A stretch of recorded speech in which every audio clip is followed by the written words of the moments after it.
देखिए, श्रीकांत त्यागी के रसूख का अंदाजा आप इस बात से ही लगा सकते हैं कि वो सोसाइटी की जमीन पर न सिर्फ कब्जा जमाने की कोशिश कर रहा था, उसने अपने फ्लैट से बेसमेंट में जाने के लिए एक अलग से दरवाजा भी बनवा रखा था। अब ये दरवाजा बंद कर दिया गया है। आप एक रिपोर्ट देखिए। इस वक्त हम मौजूद हैं नोएडा की ओमेक्स सोसाइटी में, जहां पर श्रीकांत त्यागी का घर है और हम उस सोसाइटी के बेसमेंट में हैं।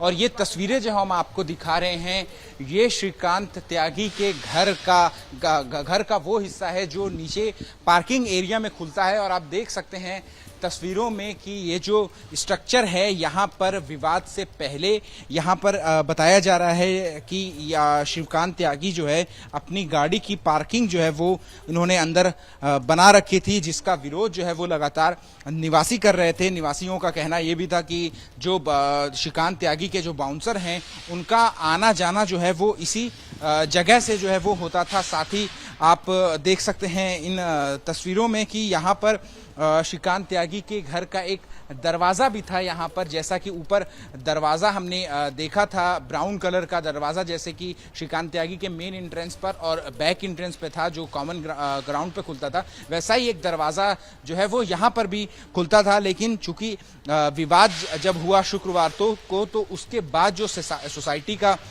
जो मेंटेनेंस विभाग है उन्होंने जो है ये आनन फानन में ये जो दरवाज़ा बेसमेंट की तरफ खुलता था श्रीकांत त्यागी के घर का, उसको यहाँ पर कवर करवा दिया गया है। इसकी भी शिकायत जो है वो नोएडा अथॉरिटी को जो है वो की गई थी निवासियों की तरफ से, जिसके बाद जो है वो कोई कार्रवाई जो है वो नोएडा अथॉरिटी की तरफ से इस दरवाजे को लेकर के नहीं की गई थी। अभी 2 दिन पहले ही जो है वो इस जो बेसमेंट में जो रास्ता खुलता है श्रीकांत त्यागी के घर का, उस पर जो है यहाँ पर सीमेंट से ईंट लगा करके जो है अभी किया गया। यानी कि कुल मिलाकर के जो अवैध जो निर्माण है श्रीकांत त्यागी के, जो कब्जा करने वाली बात है, वो सिर्फ और सिर्फ कॉमन ग्राउंड जो है वो वहां तक नहीं सीमित है, बल्कि श्रीकांत त्यागी ने अपने बेसमेंट में भी एक दरवाजा जो है वो बना रखा था। और आपको ये भी बता दूं कि इस पार्किंग एरिया में किसी और फ्लैट का दरवाजा जो है वो बेसमेंट में नहीं खुलता है, सिर्फ श्रीकांत त्यागी के ही बेसमेंट का दरवाजा जो है वो यहाँ से खुलता था। और जिस पर कई निवासियों ने, सोसाइटी के निवासियों ने आपत्ति दर्ज कराई थी। लेकिन जब विवाद जो है वो ज्यादा बढ़ा श्रीकांत त्यागी के वीडियो वायरल होने के बाद, जिसमें वो महिला से हत्या कर रहे थे, तो उसके बाद आनन फानन में उसी रात जो है वो ये जो मेंटेनेंस के जो सोसाइटी का मेंटेनेंस है, उन्होंने इस श्रीकांत त्यागी के बेसमेंट के दरवाजे को जो है वो यहाँ पर अभी सीमेंट लगा करके बंद कर दिया है। सहयोगी दीपक के साथ अहमद बिलाल, एबीपी न्यूज नोएडा।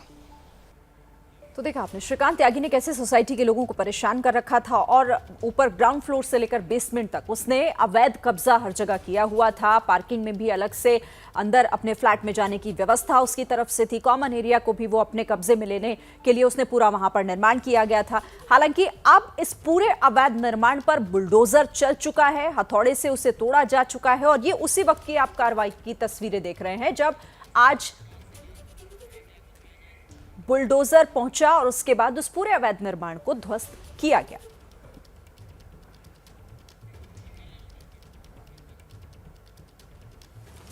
और देखिए, इस पूरे मामले पर फिलहाल जो सवाल ये बना हुआ है कि गिरफ्तारी कब होगी, इसको लेकर रिएक्शंस भी लगातार आ रहे हैं। बीजेपी के नेता हरनाथ सिंह यादव की तरफ से क्या कुछ कहा गया, सुन लेते हैं। नोएडा में एक सोसाइटी में जिस तरीके से एक नेता की दबंगई की घटना सामने आई है, फिलहाल प्रशासन ने कार्रवाई करते हुए बुलडोजर भी चला दिया। हमारे साथ मौजूद है हरनाथ सिंह यादव, बीजेपी के राज्यसभा सांसद।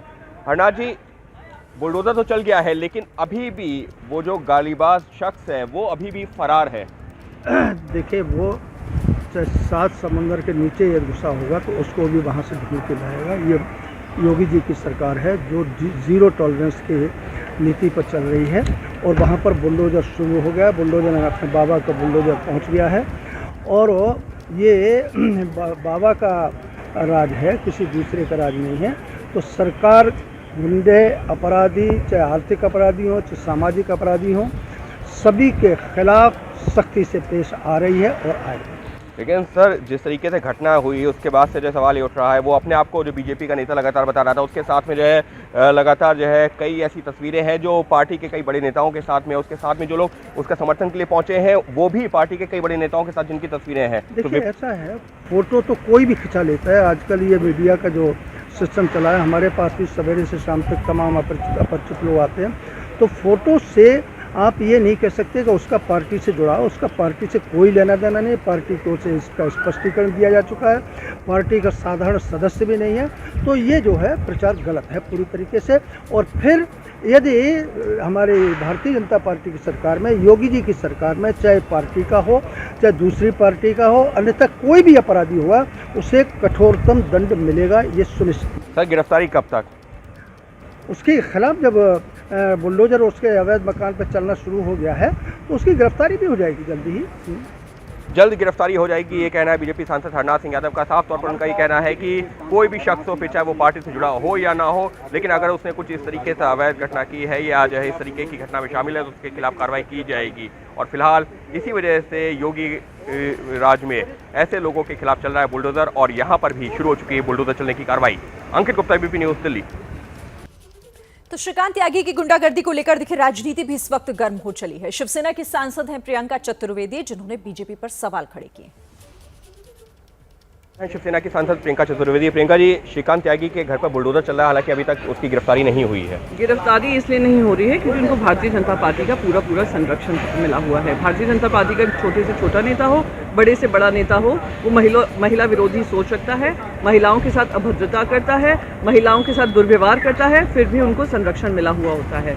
इनको जल्द से जल्द इनको ढूंढ कर निकालना चाहिए। पूरी उत्तर प्रदेश की पुलिस, मैं मानती हूँ नोएडा पुलिस इतनी नाकामयाब रही है कि उसको पकड़ नहीं पा रही है, इतनी अभद्रता से वो महिला से बात कर रहे हैं। और आप ये बुलडोजर जस्टिस जो नया कार्रवाई शुरू की है ना, जहाँ पे आप ध्यान भटकाते हो और लोगों का, जनता का जो विश्वास है लीगल सिस्टम पे, वो खत्म करने की काम हो रहा है। पहले उनको वापस लाएं और उनके ऊपर कार्रवाई हो, उनको जेल में भेजें। बीजेपी के नेता कह रहे हैं कि देखिए यहाँ कोई भेदभाव नहीं होता, एक तो वो जो बीजेपी का नेता नहीं है, और दूसरा जो भी जो दोषी उसके खिलाफ कार्रवाई होगी, और वो शुरू हो चुकी है। नहीं, कार्रवाई शुरू होना और कार्रवाई को अंजाम तक लेकर जाना, ये केंद्र सरकार की और उत्तर प्रदेश सरकार की जिम्मेदारी है। अंजाम तक केस पहुंचा नहीं है और ये लोग ध्यान भटका रहे हैं इस तरीके की कार्रवाई कर। ये कहना कि हम भेदभाव नहीं करते हैं, ये फिर से कहूँगी, ये जस्टिफाई करने की कोशिश कर रहे हैं इलीगल एक्टिविटीज़, जो क्योंकि इनके जो न्याय व्यवस्था है, कानून व्यवस्था है, इनसे संभल नहीं पा रही। तो राजनीति हो रही है, सियासत इस पर जोरों पर है, लेकिन इसी बीच सवाल वही कि आखिर श्रीकांत त्यागी कहां है और कब गिरफ्तार होगा। इसी बीच एबीपी न्यूज भी इस पूरे प्रकरण से जुड़े हुए कुछ अहम सवाल उठा रहा है। सवाल ये कि 2 साल की शिकायत पर अब तक आखिर चुप्पी क्यों? सवाल ये भी कि श्रीकांत के रसूख से क्या नोएडा प्रशासन डरता था? सवाल ये भी उठता है कि गालीबाज गुंडे की गिरफ्तारी आखिर कब होगी? 4 दिन हो चुके हैं। नोएडा पुलिस के लिए श्रीकांत त्यागी क्या चुनौती बना हुआ है, और अगर हां तो फिर कैसे? क्या श्रीकांत त्यागी को कोई बचा रहा है? उसके छिपने छिपाने में क्या किसी का हाथ है? किसी के संरक्षण में है श्रीकांत त्यागी? ये तमाम वो सवाल हैं जो एबीपी न्यूज इस वक्त पूछ रहा है श्रीकांत त्यागी के इस पूरे प्रकरण के सामने आने के बाद। ये हैं शर्मा जी, जो रात का खाना और देश दुनिया की सुर्खियां दोनों लेते हैं सुमित अवस्थी के साथ। अब ये हैं इनके पड़ोसी बैनर्जी साहब। मिष्टी दोई खाते खाते पूरा बंगाल जान लेते हैं सुमन दे के साथ। इनकी तरह आप भी देखें अपने फेवरेट न्यूज एंकर को एक ही ऐप पर, और डाउनलोड कीजिए एबीपी लाइव ऐप अपने स्मार्ट टीवी पर।